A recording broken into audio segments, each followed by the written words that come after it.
God spoke to me and saying, I saw the pain. I was not resting. I saw everything. I was there. And just be thankful and grateful for the 12 years that you have had him. And don't think about the time now that you don't have him, because he is here with me.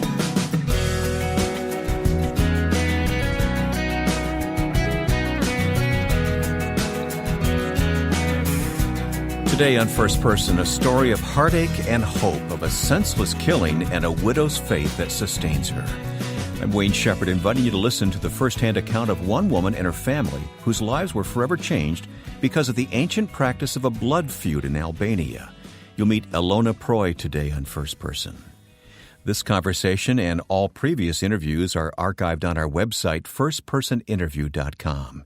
You can click on any one and listen at your convenience, firstpersoninterview.com. And to leave a comment, visit us at Facebook at facebook.com/firstpersoninterview. A friend of mine met Elona in Albania a couple of years ago and told me of her grief as her husband, Tani, a pastor, was murdered when one family took revenge on an innocent man for something for which he had nothing to do. As you listen today, Elona will tell us about blood feuds, which are still a part of life in northern Albania. Today, following her husband's death, Elona is raising their 2 children and is deeply involved in leading the church in the town where Tani was killed. Listen carefully as Elona tells her story with as few interruptions as possible. In an interview via Skype, I asked her how it was her husband became a follower of Christ in formerly atheistic Albania. In 1991, Albania was opened. The communism system fell down. And we have been for about 50 years under the communism. And as you know, it has been the hardest communism in the world. So when Albania was opened, then many missionaries came to Albania. Most of them were from Sweden. My husband, Tani, was 17 years old at that time, and he was invited to go in the Bible school in Tirana, in the capital. And he was not a Christian when he was invited to go there. This was the way how the first missionaries wanted to plant the seed in Albania. He came to Tirana with the idea that he's going to pass 1 year of his life in the capital, and not because he was very much interested in the Bible school. So when he came to Tirana for about 3 months, he was not going to the Bible school, and he was almost in the point that they wanted to take him out from the school. But there was a big conference, and for the first time he gave his life to Jesus because he saw a miracle happening there. From that moment, 1991, he gave his life to Jesus, and he came back to his town in Shkodër. And Shkodër is the biggest town in the north of Albania. And when he came there with another student, they were on the fire of salvation and with the joy of salvation. And they started to preach the gospel in the streets to people, going to the hospital to pray for people. And very soon, we can say that for 50 years we have been in a deep hunger for God, and many people were receiving Jesus. And this is the way how the church was planted. Elona goes on to explain her own story of coming to faith in Christ. At that time, in 1991, 1992, I was a 12 years old girl, and I was living in the south of Albania, in Vlora. And my oldest sister, she was a student in Tirana, and she came in contact with the same people that Tani was in contact to, with these Swedish missionaries. And she was invited to go to the same Bible school, Word of Life Bible School. And she received Jesus there. And when she came back for the summer holidays, then she shared the gospel with us, and me and my other 2 sisters. And we all gave our life to Jesus. As you can imagine, for a young person to turn their life over to Jesus in such a way was a radical move in a formerly communist country steeped in atheism. Elona explains how her husband's decision affected his family. He shared the gospel with his family, and all of them are Christian now. But the wider family, that here in Albania we call that the tribe, that is the wider family, his uncles and other people, they were very rebellious against him and very they were ashamed why he has given his life to Jesus, because here in Albania, especially in the north, is a big difference between Catholics and evangelical Christians. We are more persecuted from Catholics than Muslims, because they feel like threatened, like we are converting people from the Catholic religion to be evangelical Christian. So for Tani and for his uncles was like he has betrayed their religion, he has betrayed the cross because he was not doing the cross, and he has gone there just betraying the whole tribe, and their expectation, the expectation of his uncles were that Tani was going to be one of their followers. They were people of guns, gangsters, and so they were hoping that while he's growing up, he's 17 years old now, he will just follow them and be a group of men together, strong men in the town. So one of their big declaration was that we are ashamed of you. You are not anymore our nephew because you left the guns and you took the Bible to be a priest. So, two young believers take the brave step of submitting their lives to God and in the process alienate many in their family who believe that they have betrayed their deeply held traditions and beliefs. But how did Elona from the south of Albania connect with Tani, who was from Shkodër in the north? I came to live in Shkodër from the south, is about 300 kilometers apart from each other, the towns. And, when I came up, I came to live with my sister and brother-in-law because they were pastoring the church at that moment. This is how I met Tani. So he was the closest friend of my brother-in-law, and we fell in love and we got married. And then after we got married, then Tani was anointed as the pastor of the church, of Word of Christ Church, and this was in 2001.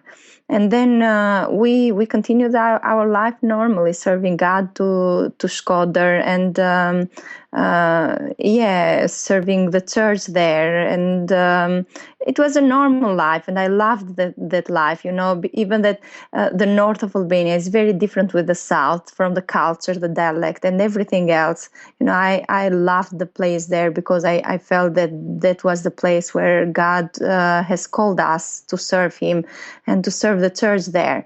So everything was going great. I have heard before about blood feud. I was really young when I got married with Tani. I was 18 years old, and when I went to my father to ask him and to tell him that I wanted to marry Tani, the first thing he said to me was, "What about blood feud?"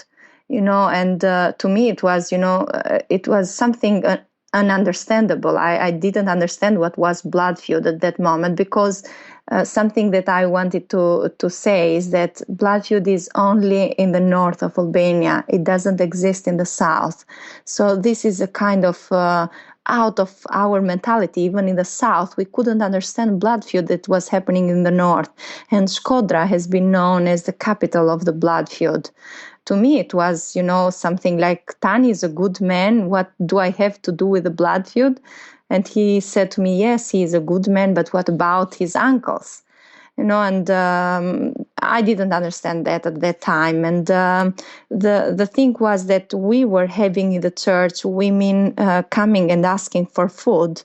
And as I told you, I was so young, and I was...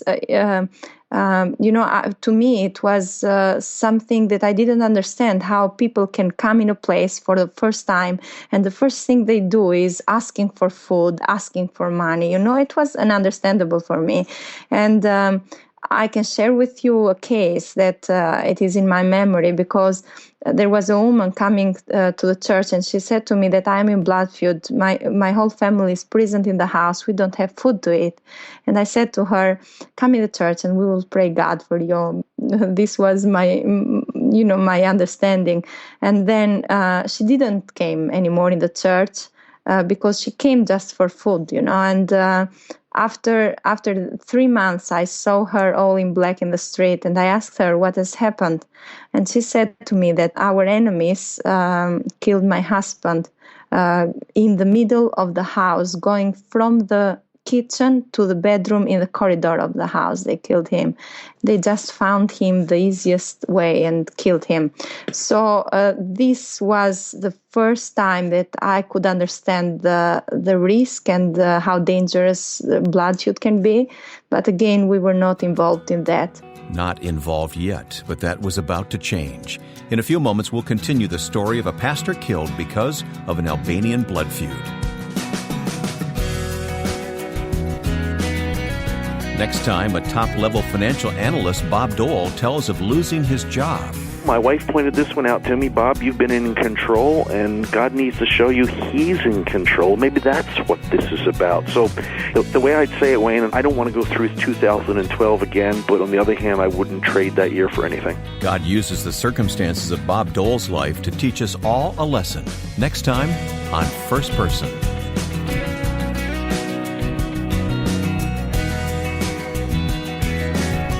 My guest today via Skype is Elona Prroj, a young widow whose husband was murdered in revenge for a murder committed by his uncle. Unimaginable to much of the world, this practice known as a blood feud is still a part of life for the people of northern Albania, where Elona still lives and ministers the gospel today. As we continue the story, I ask Elona to explain what a blood feud is.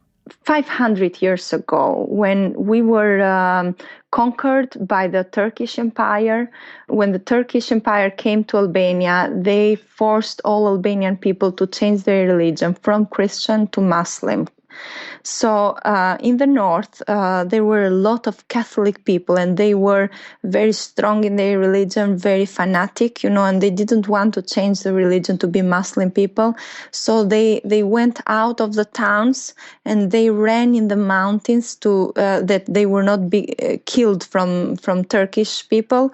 So when they went in the mountains to be hidden there, they wanted to govern themselves. So they made a law that is called the Canon of Lek Dukajini.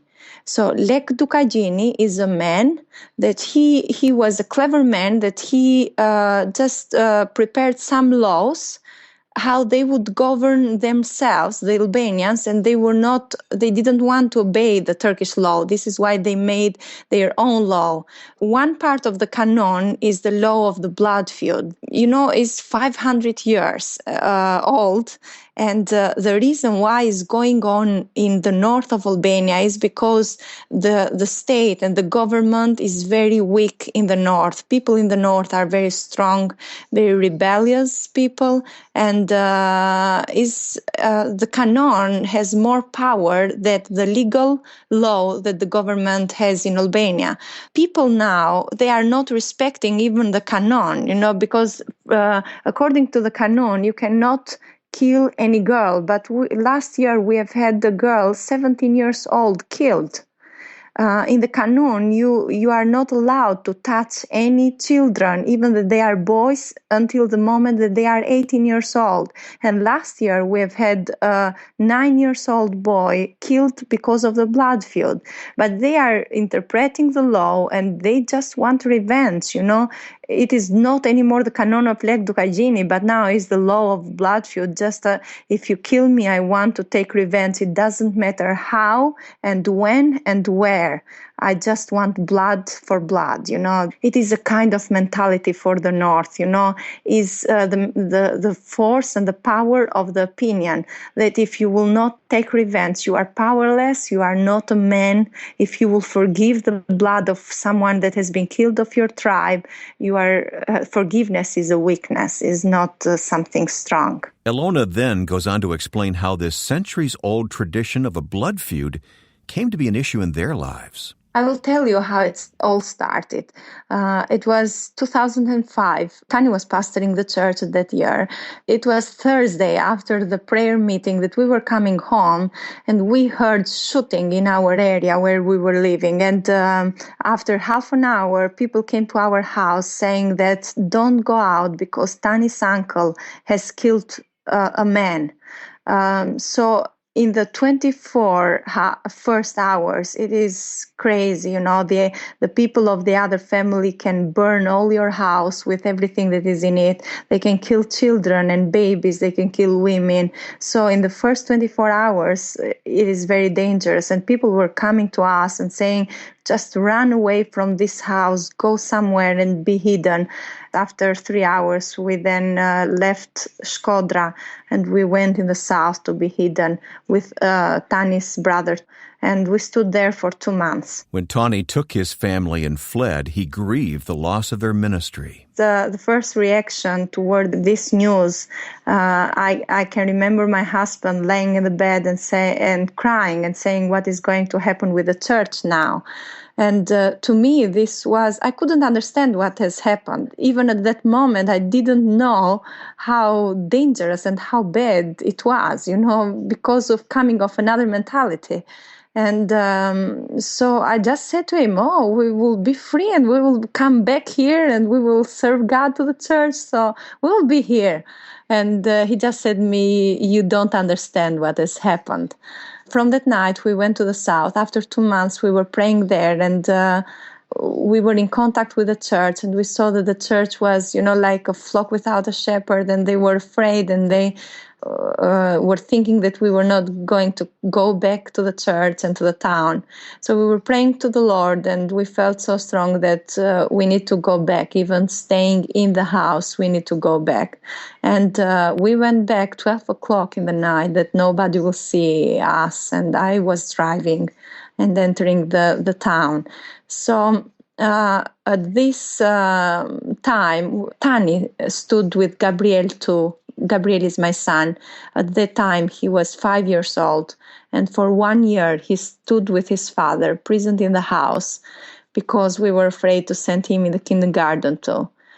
After 1 year, we sent elders. Elders, I can explain. Elders are some people with good reputation, that they are chosen from the communities of the mountains to represent their big tribes and villages.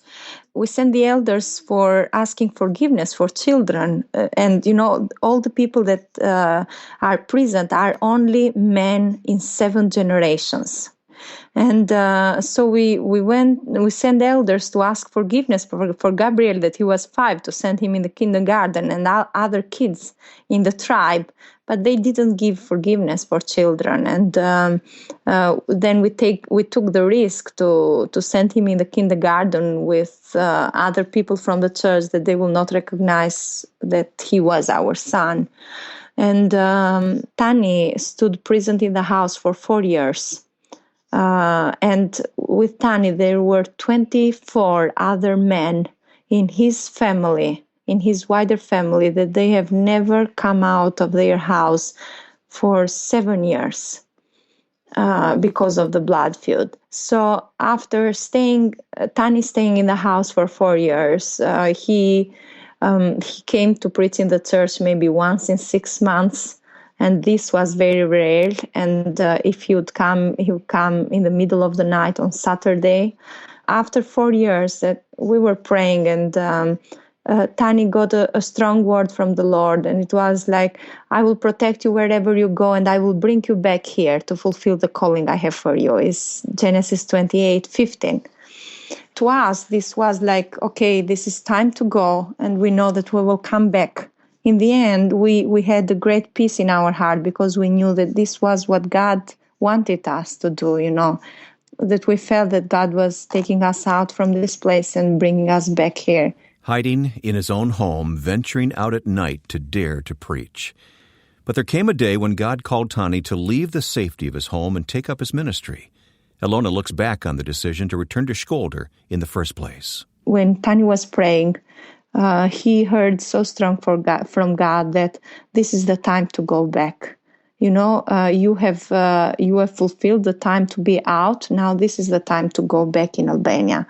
And when he came to me saying that we need to prepare everything, we will go back, I was shocked. To me, it was like we have planned to be here for 2 years. Why do we have to go back? But you are in a position that you know that this is God's will, and you don't want to be a kind of hindrance of God's will in your family life. And so we came back thinking and hoping that maybe this is the time that God has called us to freedom, and maybe we will get freedom in Albania, and we will be there to serve God there. But when we came back, then we understood that the situation was more complicated than we left, and things were very difficult. After boldly taking up his ministry once again, there came a day when their fears were realized. I was not with Tani that day. It was Friday morning, and it was 5 days after the conference. I was in the house preparing the lunch. Tani was coming out from the church. It was 1:00 in the lunch time, and the children, they were in the street waiting for him. And then the brother of the first victim, the brother of the boy that Tani's uncle killed, he went, when he was coming out from the church, going to the car park, he went there close to the car and he asked Tani, "Are you Dritan Prroj?" is his name and surname. And he said, "Yes, what do you need?" And he just took out his gun and he shot him in his legs, in both legs. But he tried to run from that place, and he just ran after him. And shooting in front of maybe 100 people that were in the street there. And he killed them just in front of the church. He killed Tani, and he wounded 2 other people that were just people that were walking in the street at that time. So Pastor Tani was murdered on the street, an innocent man killed out of revenge, and Elona turned to God for comfort. In the beginning, I couldn't see any glory in all this. I could see only pain, and I could hear the Lord speaking to my spirit and saying that I was there with him. You didn't need to be there with him. So because I was praying to the Lord, I was saying, this is my fault. I was not there. And God spoke to me and saying, I saw the pain. I was not asleep. I was not resting. I saw everything. I was there. You didn't need to be there. And just be thankful and grateful for the 12 years that you have had him in your life as a gift. And don't think about the time now that you don't have him, because he is here with me. So this brought this peace that Jesus said, that the peace that passes all understanding. Elona Prroj, a remarkable woman of faith who has endured the senseless death of her husband. Today, Elona leads the church in Shkodër, Albania, carrying on Tani's ministry and raising 2 wonderful children. She is a living example to us of a bold and enduring faith in the face of hardship. I think of what Paul wrote in 2 Thessalonians 1, verses 4 and 5. We proudly tell God's other churches about your endurance and faithfulness and all the persecutions and hardships you are suffering. And God will use this persecution to show His justice and to make you worthy of His kingdom for which you are suffering. If you'd like to go back and listen again to Elona's story or pass it along to someone else, visit us online at firstpersoninterview.com. And then to leave a comment, visit us on Facebook at facebook.com/firstpersoninterview. Next week, we'll interview Bob Dole, a top-level financial analyst who understands that life consists of far more than the material. Now, with thanks to my friend and producer Joe Carlson, I'm Wayne Shepherd. Join us next time for First Person.